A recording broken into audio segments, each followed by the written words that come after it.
2047 का में भारत, इन्होंने देखिए एक ही लाइन में बिल्कुल सही बात की है।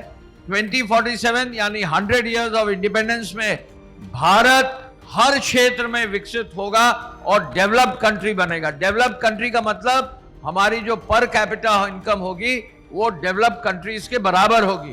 क्या कारण है कि हम जो है 75 साल में अभी तक विकसित नहीं हो पाए? देखिए 2017 में जब आदरणीय मुख्यमंत्री जी ने मुख्यमंत्री का कार्यभार संभाला था तो हमारी पर कैपिटा इनकम लगभग 40-50 हज़ार रुपए पर ईयर पर पर्सन थी।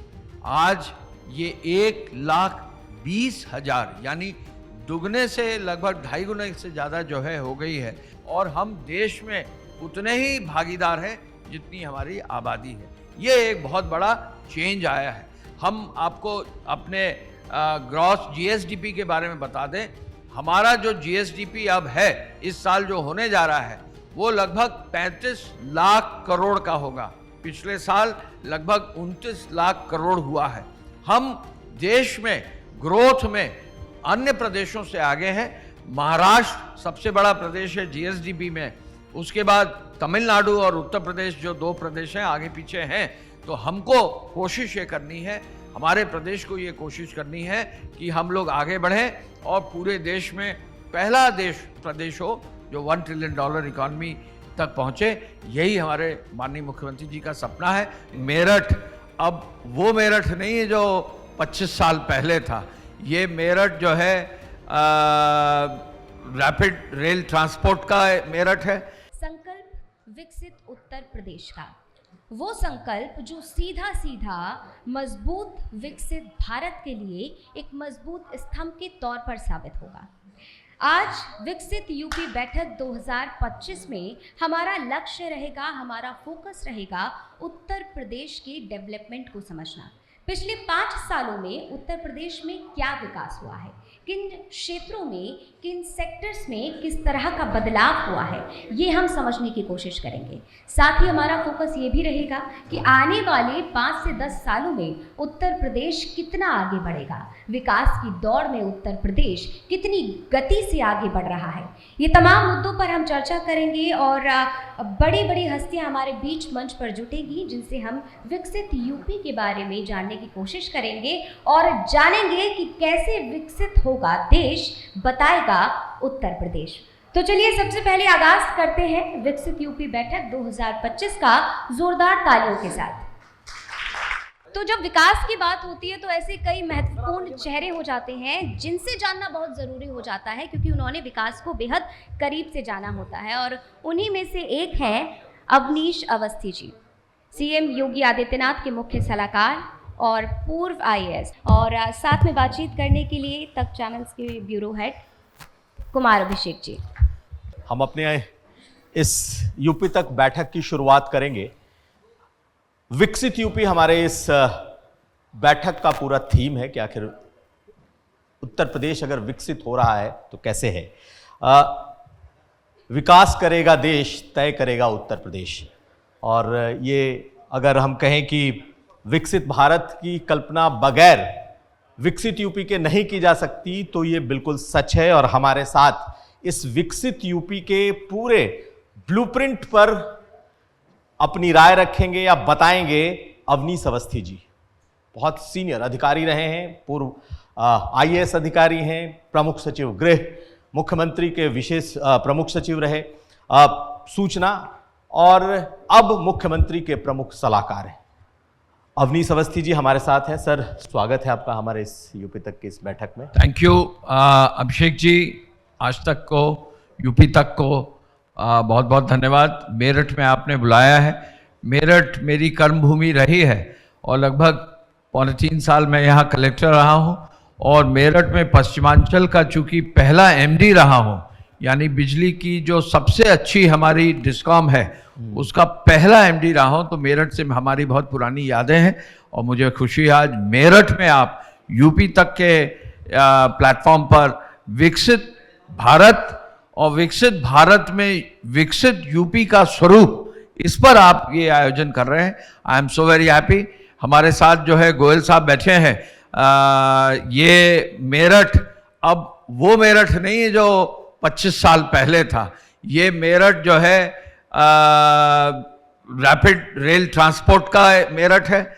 ये मेरठ जो है एक्सप्रेसवे से मैं 1.5 घंटे में दिल्ली से लखनऊ आ गया, दिल्ली से मेरठ आ गया। ये वो मेरठ है, ये वो मेरठ है जहां ऑल राउंड डेवलपमेंट हो रहा है। और मुझे इस बात की खुशी है कि मेरठ से ही बहुत जल्दी लगभग 2 महीने में के अंदर जो है गंगा एक्सप्रेसवे भी शुरू होने जा रहा है। और मेरठ वासी, आप में से कितने लोग कुंभ में नहाकर आए थे? जरा हाथ खड़ा करके बताइए। कोई कुंभ या प्रयाग गया है? इलाहाबाद कौन गया है? बिल्कुल गए। तो यहां से आप चलेंगे 5.5-6 घंटे में कुंभ में नहाएंगे, नहा धोकर जो है वहां खूब अच्छा नाश्ता करेंगे और रात तक मेरठ वापस भी आ सकते हैं। मुझे इस बात की भी खुशी है कि कल आदरणीय माननीय मुख्यमंत्री जी ने जेवर एयरपोर्ट का भी निरीक्षण किया। तो बहुत ही पास में जेवर एयरपोर्ट, जो हमारे लिए, पूरे देश के लिए भी, प्रदेश के लिए भी एक माइलस्टोन है, उसका उद्घाटन आदरणीय प्रधानमंत्री जी करने जा रहे हैं। तो मुझे बहुत खुशी है कि आज इस अवसर पर विकसित यूपी के कॉन्क्लेव में मैं आपके साथ हूं। चलिए सर, बहुत शुक्रिया। लेकिन आप चूंकि तमाम एक्सप्रेसवे से जुड़े रहे, आप पूर्वांचल एक्सप्रेसवे, अगर हम कहें तो डिफेंस कॉरिडोर, गंगा एक्सप्रेसवे जो मुझे लगता है कि सबसे लंबा होने जा रहा है। कल जब मैं भी आया तो मैं अमूमन एक्सप्रेसवे से आता था, लेकिन कल वंदे भारत से आया तो 7 घंटे में पहुंच गया। तो ओवरऑल डेवलपमेंट जो है, एक डबल इंजन वाली चीज जो है वो दिखाई देती है। लेकिन सर, अगर मैं पूछूं कि पिछले 8-8.5 सालों में क्या बदला है उत्तर प्रदेश में, क्योंकि आप साक्षी रहे हैं पहले दिन से, जिस दिन से योगी जी की सरकार आई। आप में से कितने लोग इस बात से सहमत हैं कि यूपी का लॉ एंड ऑर्डर मेरे ख्याल से देश में वन ऑफ द बेस्ट है? हाथ खड़ा करके बताएं। पिछले 8-8.5 साल में कितने लोग ने लॉ एंड ऑर्डर, महिला सुरक्षा, माफिया का खात्मा, निश्चय ही कानून का राज, ये जो देखा है, ये सबसे पहला जो उपलब्धि है माननीय मुख्यमंत्री जी की रही है। और अब उस मॉडल को तो अन्य प्रदेशों में भी लागू किया जा रहा है, चाहे वो बुलडोजर के रूप में जो है अवैध संपत्ति और अवैध निर्माण को तोड़ने का हो, चाहे माफिया की जमीन को जो है उसको टेक ओवर करके उस पर गरीबों के आवास बनाने का हो, या माफिया अगर कहीं हैं, घूम रहे हैं, तो उनको जेल भेजने का भी जो है काम, और कहीं कहीं जो है एनकाउंटर्स का भी जो पश्चिमी उत्तर प्रदेश तो खासकर जूझता रहा है इस समस्या से। जी, पश्चिमी उत्तर प्रदेश तो इस समस्या से, मैं चूंकि यहाँ लंबे समय तक रहा हूँ, काफ़ी कुछ जूझा है। लेकिन मैं ये कह सकता हूँ कि आज पूरे देश में हमारा जो यूपी का एनसीआर है, it is one of the safest, one of the most developed and one of the most liveable areas of the entire NCR area. Sir, लेकिन जब हम विकसित यूपी की बात करते हैं, विकसित यूपी की कल्पना की बात करते हैं, तो मुख्यमंत्री योगी आदित्यनाथ के उस विकसित यूपी के कंसेप्ट को भी समझना चाहेंगे कि आखिर क्या है जो आम आदमी समझ सके। आप में से कितने लोग मोदी जी को जानते हैं? हाथ खड़ा करिए। सब जानते हैं। आप में से कितने लोग मोदी जी के विकसित भारत को जानते हैं?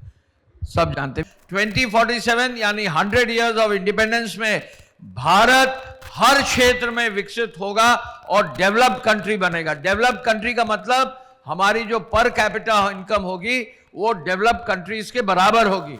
क्या कारण है कि हम जो है 75 साल में अभी तक विकसित नहीं हो पाए, और क्या हमको करना है कि हम 100 साल में विकसित हो सके? ये टारगेट हमारे आदरणीय प्रधानमंत्री जी ने रखा है। तो जहां एक टारगेट पूरे देश के लिए विकसित भारत का रखा है, माननीय मुख्यमंत्री जी ने कहा कि हम लगभग 20% पूरे देश की पॉपुलेशन हमारी है, तो अगर विकसित भारत का सपना प्रधानमंत्री जी ने $30 ट्रिलियन का रखा है, तो उस $30 ट्रिलियन का 20% यानी $6 ट्रिलियन यूपी का होना चाहिए। और $6 ट्रिलियन इकोनॉमी बनाने में एक पहला पड़ाव उन्होंने $1 ट्रिलियन इकोनॉमी बनाने का रखा है। मुझे बताकर खुशी है कि लगभग हम $400 बिलियन की इकोनॉमी बन गए हैं, और बहुत जल्दी ही, जैसा माननीय मुख्यमंत्री जी का आदेश है, 29 तक हम लोग $1 ट्रिलियन की इकोनॉमी तक पहुंचेंगे। और $1 ट्रिलियन इकोनॉमी में पहुंचने के लिए हमको इकोनॉमिक एस्पेक्ट को देखना है, हमको इंफ्रास्ट्रक्चर के एस्पेक्ट को देखना है, हमको सोशल एस्पेक्ट को देखना है और सबसे इंपॉर्टेंट है हमको जॉब के एस्पेक्ट को देखना है, जिससे हर व्यक्ति, हर यूथ को हाथ में काम हो और उस काम से हमारा देश और प्रदेश आगे बढ़ सके। हमारी उम्र लगभग 63 साल की है और आप में से बहुत सारे यंग जो लोग आए हैं 16, 17, 18 साल के हैं। अगले 23 साल बाद आप लगभग जो है 40 साल के होंगे। तो ये जितने यूथ यहाँ दिख रहे हैं कोट, अच्छे से सुंदर कोट और अपने कॉलेज के यूनिफॉर्म में, यही हमारे विकसित भारत के आगे के कर्मयोगी हैं। और हम लोग रहेंगे कि नहीं रहेंगे, लेकिन ये लोगों के कंधों पर पूरा भार होगा। इन्हें विकसित भारत की कल्पना 2047 की है, तो बहुत लोग होंगे, हालांकि बहुत लोगों ने इसका उपहास भी किया है। लेकिन जब हम बात करते हैं, चूंकि आप पर्यटन से जुड़े, आप तमाम एक्सप्रेसवे से आप जुड़े रहे, लॉ एंड ऑर्डर से आप जुड़े रहे, महिला सुरक्षा मुझे लगता है कि मुख्यमंत्री जी की सबसे जो जिसे क्लोज टू द चेस्ट कहते हैं वो उनके सबसे आम आदमी जब सोचता है कि हम विकसित यूपी देखेंगे, विकसित यूपी जब आप कह रहे हैं कि 2047 में हम विकसित यूपी होगा, तो अभी भी उत्तर प्रदेश की जो पर कैपिटा इनकम है वो नेशनल एवरेज से थोड़ी कम है। तो हम कब तक एक आम आदमी इस चीज़ को महसूस करेगा कि हाँ वो विकसित यूपी में? देखिए 2017 में जब आदरणीय मुख्यमंत्री जी ने मुख्यमंत्री का कार्यभार संभाला था, तो हमारी पर कैपिटा इनकम लगभग 40-50 हज़ार रुपये पर ईयर पर पर्सन थी। आज ये 1,20,000 यानी दुगने से लगभग 2.5 गुना से ज़्यादा जो है हो गई है। तो ये एक सबसे बड़ी उपलब्धि है कि पिछले 8 साढ़े 8 साल में पर कैपिटा इनकम हमारी दुगनी हुई है।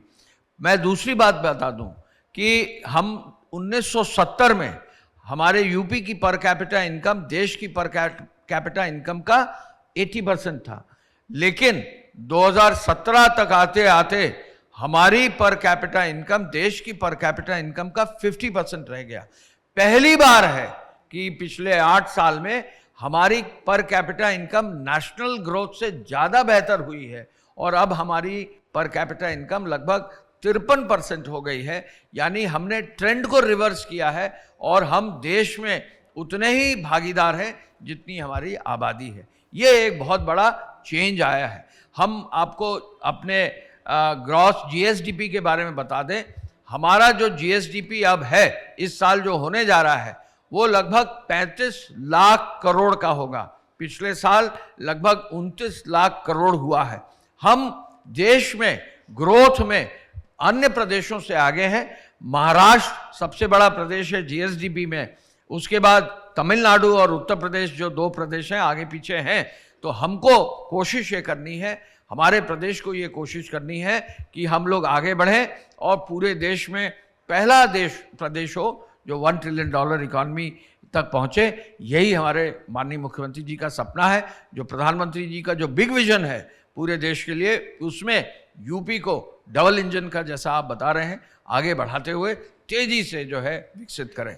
सर आपने कई इन्वेस्टर समिट कराए जी मुख्यमंत्री जी के कार्यकाल में, और लगातार इन्वेस्टमेंट की बात हो रही, लाखों करोड़ के एमओयूज साइन होने की बात हुई। जमीन पर कितना आपको दिख रहा है कि उतर रहा है ये? देखिए मैं एक आंकड़ा दे दूं कि हमारे 3 आंकड़े दूंगा आपको। आप में से कितने लोग जानते हैं कि फैक्ट्रीज जब बनती हैं, कोई इंडस्ट्री बनती है तो उसका रजिस्ट्रेशन होता है फैक्ट्रीज एक्ट में। 2017 तक पूरे प्रदेश में राइट फ्रॉम 47 टू 2017 केवल 13,000 फैक्ट्रीज हमारे यहाँ रजिस्टर्ड थी यूपी में। आज जो है वो 13,000 बढ़कर लगभग 29,000 ऑलमोस्ट 29,600 के आसपास पहुंच गया है और 30,000 तक पहुंच जाएगा। और ये मानकर चलो कि ये जो 2.5 गुना संख्या बढ़ी है, तो ये जो नई फैक्ट्रीज आई हैं, ये जो हमारे एमओयूज हुए, जो इन्वेस्टर समिट्स हुए, नई 32-33 पॉलिसीज आई, ये उसी का फ़ायदा मिला है। आज ही मैं आपको बता दूं कि बहुत जल्दी ही 5वीं जो है ग्राउंड ब्रेकिंग सेरेमनी का भी आगाज़ होने वाला है। लगभग पिछले इन्वेस्टर समिट में 2023 में 40 लाख करोड़ के जो है एमओयूज आए थे। 15 से 16 लाख करोड़ से ज़्यादा के इन्वेस्टमेंट ग्राउंड पर आ गए हैं और इसमें बहुत सारे इन्वेस्टमेंट ऐसे हैं जिनमें प्रोडक्शन भी शुरू हो गया है और यही कारण है कि हमारी ग्रोथ प्रदेश की 15% के आसपास है। लेकिन अगर हमको 1 ट्रिलियन पहुंचना है तो हमको 20% से ज़्यादा की ग्रोथ। नहीं सर, आप कह रहे हैं 40 लाख करोड़ का आपका एमओयूज हुए जी। और 15 से 16 लाख जमीन पर आ गए, ये कहना है? जी बिल्कुल। देखिए, इन्वेस्टर समिट का जो कॉन्सेप्ट है ये गुजरात से शुरू हुआ, वाइब्रेंट गुजरात से। तो लगभग इन्वेस्टर्स के जो एमओयूज आते हैं उसमें 20 से 30% का ट्रांसलेशन होता है और ये हमारे प्रदेश में जो ट्रांसलेशन हुआ है फ्रॉम एमओयूज टू इन्वेस्टमेंट वो ज़्यादा अच्छा है। लेकिन अभी और मेहनत करने की ज़रूरत है। बहुत बड़े बड़े इंडस्ट्रियल एरियाज जो है बनाए जा रहे हैं। जिन एक्सप्रेसवेज की बात की है, एक्सप्रेसवेज केवल रोड नहीं है, एक्सप्रेसवे केवल टूरिज्म नहीं है, एक्सप्रेसवेज के किनारे बड़े बड़े इंडस्ट्रियल एरियाज बन रहे हैं। यहीं मेरठ में गंगा एक्सप्रेसवे के किनारे इंडस्ट्रियल एरिया बन रहे हैं और इस प्रकार के जो इंडस्ट्रियल एरियाज हैं 29 यूपीडा के बन रहे हैं। अभी एक बहुत बड़ा बीडा में यानी बुंदेलखंड में, झांसी में सबसे बड़ा जो है टाउनशिप, नोएडा से बड़ा टाउनशिप जो है वहाँ बन रहा है। इसके साथ साथ 2 और इन्वेस्टमेंट के एरियाज वाराणसी के आसपास, प्रयागराज के आसपास भी प्रस्तावित हैं। तो ये जब तक इंडस्ट्रियल डेवलपमेंट नहीं होगा, जब तक इन्वेस्टमेंट नहीं होगा, जब तक जॉब्स क्रिएट नहीं होंगे तो ग्रोथ नहीं होगा। तो इसको बहुत पहले इंडिया और यूपी में देखा गया है। 33 नई पॉलिसीज आई हैं। सेमीकंडक्टर की भी जो है नए यूनिट्स आनी शुरू हो गई हैं, डेटा सेंटर्स भी आने शुरू हो गए हैं, what is called as GCC वो भी आने शुरू हो गए हैं। तो अब प्रदेश हमारा आगे दौड़ेगा और विकसित होगा। सर, आपने रोजगार की बात कर दी, नौकरी की बात आपने छेड़ दी, इसी पे मैं आ भी रहा था। अल्टीमेटली जो सबसे बड़ा मुद्दा बनता है इन सब चीज़ों में हुआ है नौकरी, जी। रोजगार। आपको लगता है कि आपकी सरकार इस नौकरी की जो डिमांड है, जो रोजगार की डिमांड है, इसको देने में आप सक्षम हो रहे हैं, आप दे पा रहे हैं? क्योंकि राजनीतिक तौर पर भी मुख्यमंत्री के लिए सबसे बड़ा चैलेंज यही नौकरी, यही रोजगार है। देखिए, जहाँ तक सरकारी रोजगार का सवाल है, लगभग 7 से 8 लाख रोजगार अलग अलग विभागों में, पुलिस में जहाँ मैं भी रहा हूँ, अन्य विभागों में हुआ है। लेकिन सबसे पहला जो उसका नॉर्म था कि बिल्कुल क्लियर कट जो है, बिना किसी गलती के साफ सुथरा जो है रोजगार सरकारी नौकरी में दिया जाए, ये पिछले 7-8 साल में संभव हुआ है। 8 लाख से ज़्यादा रोजगार दिया गया गवर्नमेंट जॉब्स में। जितने पद जहाँ जहाँ जिन विभागों में खाली थे उनको अब भरा जा रहा है, काफ़ी कुछ भर गए, अभी भी काम हो रहा है। जहाँ तक नौकरी का सवाल है, पुलिस में 30% जो है कोशिश की जा रही है कि विमेन का जो है उसमें योगदान रहे। हम आपको एक आंकड़ा देना चाहेंगे, 2017 में विमेन पार्टिसिपेशन इन रोजगार वाज हार्डली 13 to 15%। आज ये 30 to 35% तक जो है, 36% तक जो है उत्तर प्रदेश का पहुंच गया है। और जो हमारी बेरोजगारी दर है वो 3 से 4% ही रह गई है। चैलेंज ये है कि जो हमारे यूथ हैं उनको हम कितना गेनफुली जो है उनके लर्निंग आउटकम्स को बढ़ा सके, कितना अगर वो पढ़ाई कर रहे हैं तो उनकी अच्छे से अच्छे पढ़ाई हो सके, कितना हम उनको अच्छे से अच्छा ट्रेन कर सकें और कितना वो खुद मेहनत कर लें जिससे कि उनके रोजगार का जो क्वालिटी है वो और बेहतर हो सके और उनको एक अच्छा उनकी मनपसंद का रोजगार मिल सके। मैं एक स्कीम का 3 स्कीम्स की आपको जिक्र करना चाहूँगा। UP was the first state to do 1 district 1 product and 1 district 1 product में गांव-गांव में जो हमारी हस्तशिल्प और हस्तकला है उसको जो है आगे बढ़ाया गया है। लोग आज जो 10 से 15 हज़ार रुपये जो है कारीगर या हस्तशिल्पी बना रहे थे, आज वो लाख 1.5 लाख रुपए महीने से ज़्यादा बना रहे हैं। दूसरा, हमारे विश्वकर्मा जो श्रम योजना है, UP was the first to start that, उस पर भी बहुत सारा काम हुआ है। और अभी पिछले यूपी दिवस पर सीएम युवा की योजना शुरू हुई है, कल ही इसका रिव्यू माननीय मुख्यमंत्री जी ने किया। लगभग 75,000 युवाओं को बिना इंटरेस्ट के 5 लाख का लोन दिया गया है।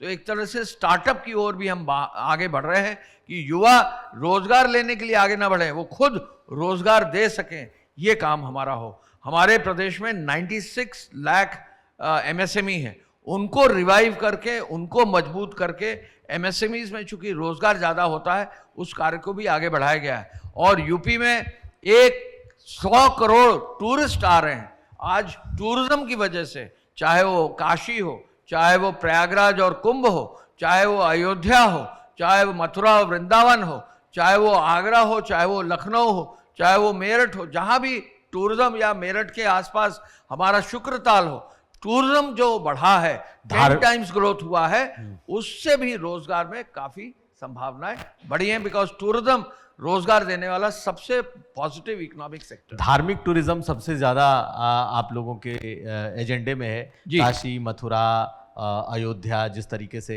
इस धार्मिक टूरिज्म के आप खुद भी धर्मार्थ कार्य आपने देखा, और अब जी टूरिज्म भी आप देखते रहे। जी देखिए, माननीय मुख्यमंत्री जी के संदर्भ में मैं बताना चाहूँ, 2017 में उन्होंने जब प्रदेश की कमान संभाली, टूरिज्म का पहला रिव्यू हुआ, और पहला जब रिव्यू हुआ, चूँकि वो गोरखपुर के हैं और मैं गोरखपुर में भी पोस्टेड रहा हूँ, तो उन्होंने पहली बार जब बैठक ली तो मैंने उनको बहुत सारी टूरिज्म की स्कीम्स, प्रोग्राम्स क्या अभी तक हुआ है बताया। तो उन्होंने कहा आपने अभी तक टूरिज्म में 2% भी पोटेंशियल अचीव नहीं किया है। और मुझे बताकर खुशी है कि उन्होंने ही मार्गदर्शन दिया कि अयोध्या में पहली बार दीपोत्सव हुआ, जो पूरे विश्व में 186 कंट्रीज में देखा गया। आज रोज मेरे पास सिफारिश आती है कि मेरे माँ बाप जो है 80-90 साल के हैं, उनको अयोध्या के दर्शन करा दीजिए। अभी 2 दिन पहले कितने लोगों ने लाइव देखा है आदरणीय प्रधानमंत्री जी का ध्वजारोहण का कार्यक्रम, लाइव देखा है। आज तक पर जो है लंबे समय तक लाइव दिखाया गया। आज अयोध्या में 70-80 हजार 1 लाख व्यक्ति रोज आ रहा है। आज प्रयाग में 1 से 1.5 लाख व्यक्ति रोज आ रहा है, चूंकि वहां पर माघ मेला चल रहा है, और संभवतः इस बार 10 करोड़ से ऊपर लोग जो है माघ मेले में आ जाएंगे। कुंभ नहीं है, लेकिन माघ मेले में ही आ जाएंगे। आज काशी में 2 लाख लोग डेली आ रहे हैं। मैं चूंकि धर्मार्थ कार्य में रहा हूं, तो काशी धाम को बनाने का हम लोगों को आदरणीय प्रधानमंत्री जी के मार्गदर्शन में सौभाग्य मिला है। तो काशी में आज आप किसी होटल में बुकिंग कराने जाए, आपको बुकिंग नहीं मिलेगी, क्योंकि इतने भीड़ रहती है, और देव दीपावली या पर्वों के आसपास तो जगह नहीं मिलती है। तो ये कारण है कि स्पिरिचुअल टूरिज्म को आगे बढ़ाया गया है। लेकिन मैं एक और बात बता दूं, जब कुंभ हुआ और कुंभ में इतनी बड़ी संख्या लोग आए, और कुंभ के अंत में जब मैंने फिर मुख्यमंत्री जी से अनुरोध किया कि सर अब तो लगता है कि हमारे प्रदेश में वाकई बहुत अच्छा ये धार्मिक और स्पिरिचुअल टूरिज्म आगे बढ़ा है, तो उन्होंने कहा अब भी हमारे पास बहुत स्कोप है कि हम इसको आगे ले जा सकें। आप वृंदावन, मथुरा देख लीजिए, वहाँ अभी हमको और बहुत काम करने की आवश्यकता है। आप यहाँ से लेकर मेरठ के आसपास देखिए, शुक्रताल है, यहाँ पर जो है बिजनौर में जाइए तो वहाँ जो है विदुर कुटी है, यहाँ आसपास ले जाइए। इन क्षेत्रों को कभी देखा नहीं गया था, लेकिन अब हर विधानसभा में नए टूरिस्ट स्पॉट लाए जा रहे हैं, जो हमारे एयरपोर्ट्स बन रहे हैं, जो हमारे एक्सप्रेसवेज बन रहे हैं, और अगर नदियों के रास्ते से भी हम क्रूज टूरिज्म करना चाहें तो अगर उसको भी आगे बढ़ाएंगे तो बहुत आगे जाएंगे। कुछ देश पूरे विश्व में केवल टूरिज्म के सहारे उनकी इकॉनमी चल रही है, तो ऐसे में हमारे देश में टूरिज्म को क्यों ना आगे बढ़ाएं, इस पर हमको काम करना है। लेकिन 2 एरियाज टूरिज्म में हैं जहां हमें और मेहनत करने की जरूरत है। फॉरेन टूरिस्ट को कैसे हम और अट्रैक्ट कर सकें, ये एक काम है। और दूसरा हेरिटेज टूरिज्म। आपको मालूम है बुंदेलखंड में there are more forts than Rajasthan, but हमको अभी हेरिटेज टूरिज्म राजस्थान से थोड़ा सीखना है, हेरिटेज टूरिज्म को आगे बढ़ाना है। न जाने कितनी मेरठ और आसपास जो है, यहाँ एक कुचेसर कोठी है बुलंदशहर में, आप बहुत सारी हेरिटेज प्रॉपर्टीज हैं जिनको हम अगर आगे बढ़ाएंगे तो टूरिज्म आगे बढ़ेगा। चलिए, तो सर चलते चलते आप बहुत संक्षेप में सिर्फ ये बता सकें कि आगे अब आगे के सालों में उत्तर प्रदेश क्या देख रहा है? देखिए, मिशन उत्तर प्रदेश और विकसित यूपी के बैकग्राउंड में, चूंकि यूपी तक ने ये रखा है, मैं बहुत स्पष्ट रूप से एक बिंदु डाल दूं, और ये पैम्फलेट देखिए, शताब्दी संकल्प 2047 का यूपी ने निकाला है। विकसित यूपी का एक डॉक्यूमेंट भी जो है बनाया जा रहा है। लगभग 98 लाख जो है सुझाव आए हैं। तो विकसित यूपी का जो बिंदु है उसमें समग्र विकास है, हर नागरिक को घर, पानी, बिजली, शिक्षा और स्वास्थ्य, आर्थिक नेतृत्व है यानी उद्योग, कृषि और सेवा क्षेत्र में प्रतिस्पर्धा, सांस्कृतिक पुनर्जागरण है यानी परंपरा और आधुनिकता का संतुलित संगम। और इन 3 थीम दी गई हैं, अर्थ शक्ति, सृजन शक्ति, जीवन शक्ति। और इसमें जिन सेक्टर्स में काम होना है, 12 सेक्टर्स में कृषि और संबद्ध सेक्टर, पशुधन सेक्टर, औद्योगिक सेक्टर, आईटी और पर्यटन, नगर और ग्राम विकास, अवस्थापना, संतुलित विकास, समाज कल्याण, स्वास्थ्य सेक्टर, शिक्षा सेक्टर और सुरक्षा। मैं तो केवल इतना कहना चाहूँगा कि यहाँ यूथ हैं, बच्चे हैं हमारे कॉलेजेस के, यूथ अगर हमारा मजबूत हो जाए। आज सुबह मैं विवेकानंद को पढ़ रहा था, विवेकानंद से बढ़िया कोई जो है हमारे लिए आई वुड से कि कोई बढ़िया टीचिंग्स नहीं है।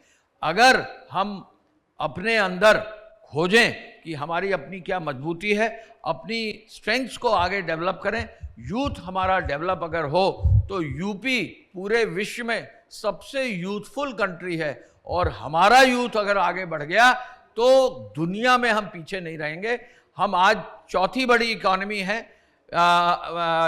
यूएसए, चाइना, जर्मनी के पीछे अभी हम हैं, लेकिन बहुत जल्दी हम जो है जर्मनी को भी ओवरटेक करेंगे। प्रधानमंत्री जी का ये विजन है। और यूएसए और चाइना को अगले 15, 20, 25 साल में उनके करीब आ जाएं, ये भी संभावना है। लेकिन जो हमारे देश की जो विजन है, हमारे देश का जो स्पिरिचुअल कंटेंट है, उसमें निश्चय ही हमारा देश जो है विश्व को लीड करेगा, ये हमारा निश्चित विश्वास है। बहुत शुक्रिया सर। आपसे बेहतर कोई हमारी इस विकसित यूपी के बैठक की शुरुआत के लिए इसलिए भी नहीं हो सकता क्योंकि मैं बता दूं कि अवस्थी जी ही हैं जो कि डे 1 से, जब से मुख्यमंत्री योगी आदित्यनाथ जी की सरकार है, तब से सिर्फ साक्षी या गवाह नहीं रहे हैं, बल्कि उनके हर फैसलों में के साथ रहे हैं, हर फैसले इनके नज़रों से गुजरा है।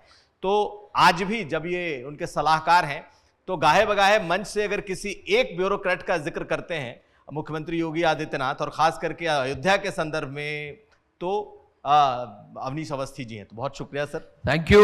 UP is number 1 in all and everything, लेकिन यूपी का यूथ भी विश्व में नंबर 1 हो, ये मेरी दिली कामना है। आप सब में बहुत स्ट्रेंथ है, आगे बढ़िए। यूपी तक को, कुमार अभिषेक जी को, आपकी पूरी टीम को बहुत बहुत धन्यवाद। यहाँ जो स्पीकर्स आए हैं उनको भी बधाई। जय हिंद।